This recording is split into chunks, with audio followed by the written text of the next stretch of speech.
Hello साथियों, एक ही बार skill पार series का ये प्रतिलेखन संख्या 4 है। प्रतिलेखन संख्या 3 तक हम कंप्लीट कर चुके हैं। प्रतिलेखन संख्या 4 को हम 3 अलग अलग स्पीड में करेंगे। तो चलिए शुरू करते हैं। प्रतिलेखन संख्या 4। Ready, 3, 2, 1 start.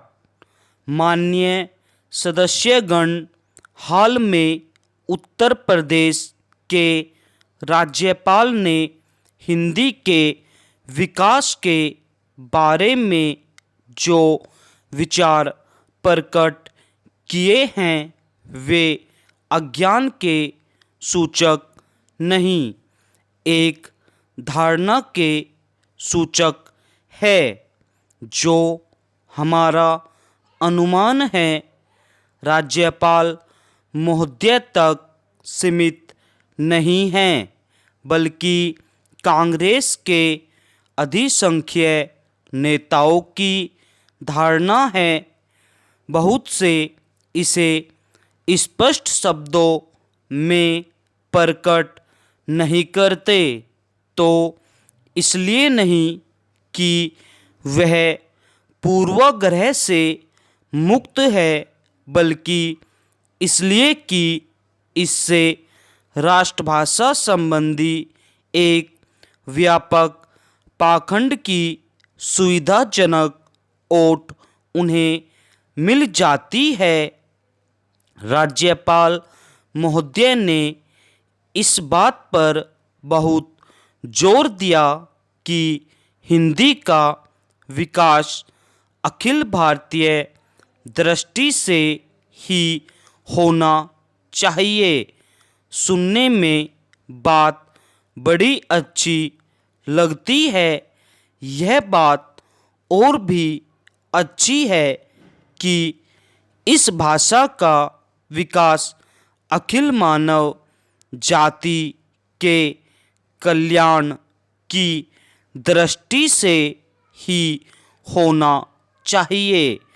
लेकिन जो लोग इस ढंग की बातें करते हैं वह न भाषा के विकास के नियम समझते हैं, न किसी भाषा के विकास में कोई योग देते हैं।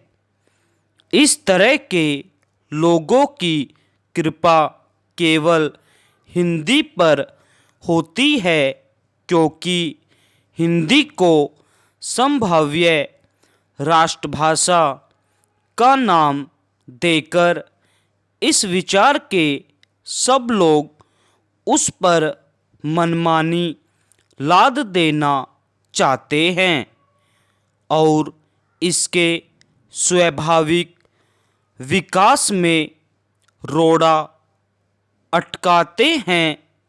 हम अखिल भारतीय दृष्टि से विरोधी नहीं हैं, बल्कि हमने सदा प्रादेशिक, सांप्रदायिक या किसी तरह की भी संकुचित मनोवृत्ति के विरुद्ध राष्ट्रीय दृष्टि और चिंतन का समर्थन किया है।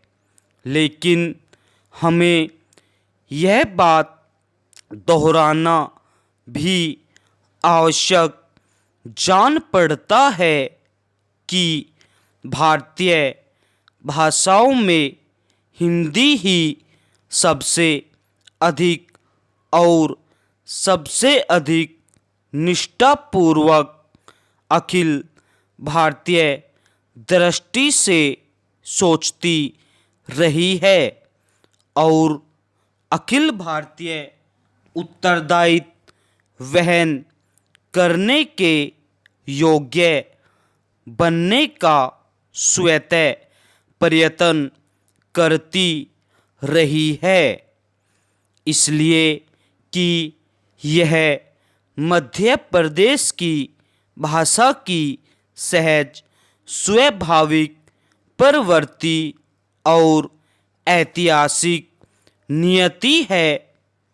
केंद्रीय सरकार राज्य सरकारों को राज्य की भाषा के विकास के लिए अनुदान देते हुए यह आशा या मांग करे कि राज्य अपनी भाषा विकास में योग देते हुए व्यापक दृष्टि को पनपाने का प्रयत्न करे, तो यह आशा या मांग सही होगी।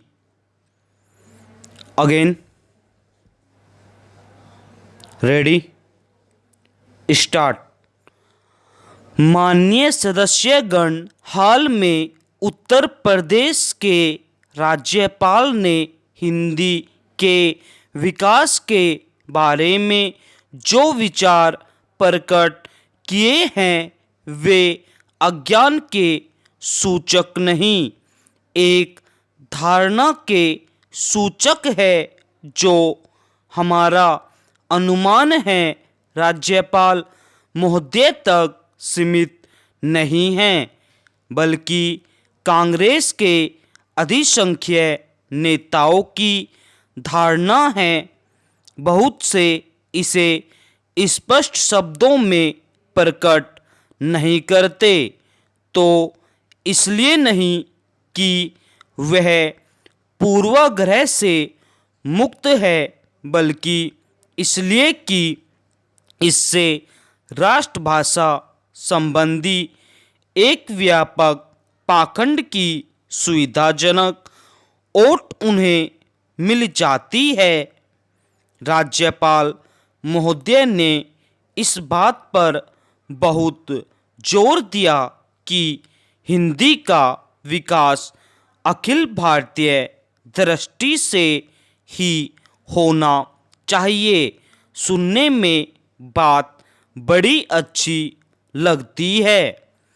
यह बात और भी अच्छी है कि इस भाषा का विकास अखिल मानव जाति के कल्याण की दृष्टि से ही होना चाहिए। लेकिन जो लोग इस ढंग की बात करते हैं वह न भाषा विकास के नियम समझते हैं, न किसी भाषा के विकास में कोई योग देते हैं। इस तरह के लोगों की कृपा केवल हिंदी पर होती है, क्योंकि हिंदी को संभाव्य राष्ट्रभाषा का नाम देकर इस विचार के सब लोग उस पर मनमानी लाद देना चाहते हैं और इसके स्वाभाविक विकास में रोड़ा अटकाते हैं। हम अखिल भारतीय दृष्टि से विरोधी नहीं है, बल्कि हमने सदा प्रादेशिक, सांप्रदायिक या किसी तरह की भी संकुचित मनोवृत्ति के विरुद्ध राष्ट्रीय दृष्टि और चिंतन का समर्थन किया है। लेकिन हमें यह बात दोहराना भी आवश्यक जान पड़ता है कि भारतीय भाषाओं में हिंदी ही सबसे अधिक और सबसे अधिक निष्ठापूर्वक अखिल भारतीय दृष्टि से सोचती रही है और अखिल भारतीय उत्तरदायित्व वहन करने के योग्य बनने का स्वतः प्रयत्न करती रही है, इसलिए कि यह मध्य प्रदेश की भाषा की सहज स्वाभाविक प्रवृत्ति और ऐतिहासिक नियति है। केंद्रीय सरकार राज्य सरकारों को राज्य की भाषा के विकास के लिए अनुदान देते हुए यह आशा या मांग करे कि राज्य अपनी भाषा विकास में योग देते हुए व्यापक दृष्टि को पनपाने का प्रयत्न करे तो यह आशा या मांग सही होगी। अगेन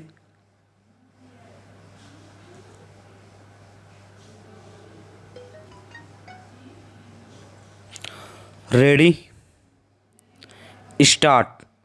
माननीय सदस्यगण, हाल में उत्तर प्रदेश के राज्यपाल ने हिंदी के विकास के बारे में जो विचार प्रकट किए हैं वे अज्ञान के सूचक नहीं, एक धारणा के सूचक है जो हमारा अनुमान है राज्यपाल महोदय तक सीमित नहीं है, बल्कि कांग्रेस के अधिसंख्य नेताओं की धारणा है। बहुत से इसे स्पष्ट शब्दों में प्रकट नहीं करते तो इसलिए नहीं कि वह पूर्वाग्रह से मुक्त है, बल्कि इसलिए कि इससे राष्ट्रभाषा संबंधी एक व्यापक पाखंड की सुविधाजनक ओट उन्हें मिल जाती है। राज्यपाल महोदय ने इस बात पर जोर दिया कि हिंदी का विकास अखिल भारतीय दृष्टि से ही होना चाहिए। सुनने में बात बड़ी अच्छी लगती है। यह बात और भी अच्छी है कि इस भाषा का विकास अखिल मानव जाति के कल्याण की दृष्टि से ही होना चाहिए। लेकिन जो लोग इस ढंग की बातें करते हैं वह न भाषा विकास के नियम समझते हैं, न किसी भाषा के विकास में कोई योग देते हैं। इस तरह के लोगों की कृपा केवल हिंदी पर होती है, क्योंकि हिंदी को संभाव्य राष्ट्रभाषा का नाम देकर इस विचार के सब लोग उस पर मनमानी लाद देना चाहते हैं और इसके स्वाभाविक विकास में रोड़ा अटकाते हैं। हम अखिल भारतीय दृष्टि से विरोधी नहीं हैं, बल्कि हमने सदा प्रादेशिक, सांप्रदायिक या किसी तरह की भी संकोचित मनोवृत्ति के विरुद्ध राष्ट्रीय दृष्टि और चिंतन का समर्थन किया है। लेकिन हमें यह बात दोहराना भी आवश्यक जान पड़ता है कि भारतीय भाषाओं में हिंदी ही सबसे अधिक और सबसे अधिक निष्ठापूर्वक अखिल भारतीय दृष्टि से सोचती रही है और अखिल भारतीय उत्तरदायित्व वहन करने के योग्य बनने का स्वतः प्रयत्न करती रही है। इसलिए कि यह मध्य प्रदेश की भाषा की सहज स्वाभाविक प्रवृत्ति और ऐतिहासिक नियति है। केंद्रीय सरकार राज्य सरकारों को राज्य की भाषा के विकास के लिए अनुदान देते हुए यह आशा या मांग करे कि राज्य अपनी भाषा विकास में योग देते हुए व्यापक दृष्टि को पनपाने का प्रयत्न करे तो यह आशा या मांग सही होगी। स्टॉप।